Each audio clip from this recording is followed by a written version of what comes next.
The Daily Oz is a social-first news platform. We cover news explainers, we cover breaking news, and we break things down and make it accessible and digestible for a predominantly youth audience. Good to be with you. Our content is consumed on social media where it's surrounded by other visually beautiful content.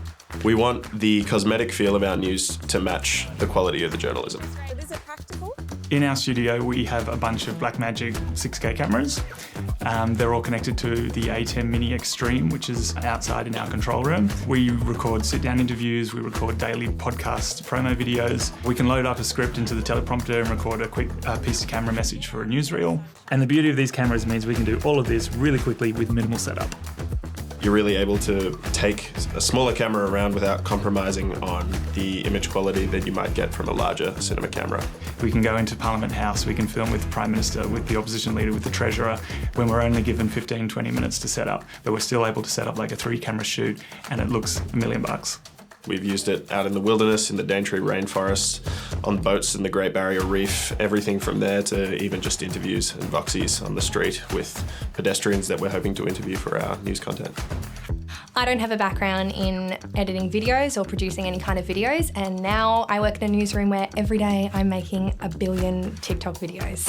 At the beginning, I was doing all of the editing on my phone. I was a resolved skeptic. After a little while, it became quite tedious, and we wanted to pull off these really big ideas and get really creative with stuff, but we just didn't really have the means on the phone.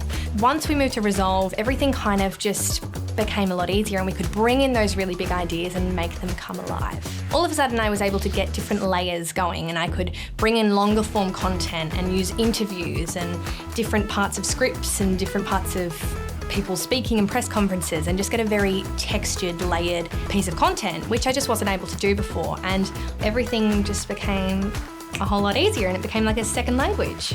I had never used Blackmagic products in a studio environment before, but I think a huge string to the ATEM's bow is how easy it is to switch live while you're recording, which makes file management and post-production a hell of a lot easier. When I built this studio, I didn't want to have 1,000 SD cards just loose everywhere, and the A10 was able to get rid of all of that because it pulls everything together from various sources and creates a single home for all of those files, which is just fantastic. I think the best thing about using this new software is that I can collaborate with my editor. So if she wants to make a change here or say, hey, can we change that there or cut that bit off there, it's not like it was when it was on the phone where we'd have to scrap the whole thing and kind of start from square one again. We can all jump in on Resolve and access the file and make those changes so that it's a pretty quick process.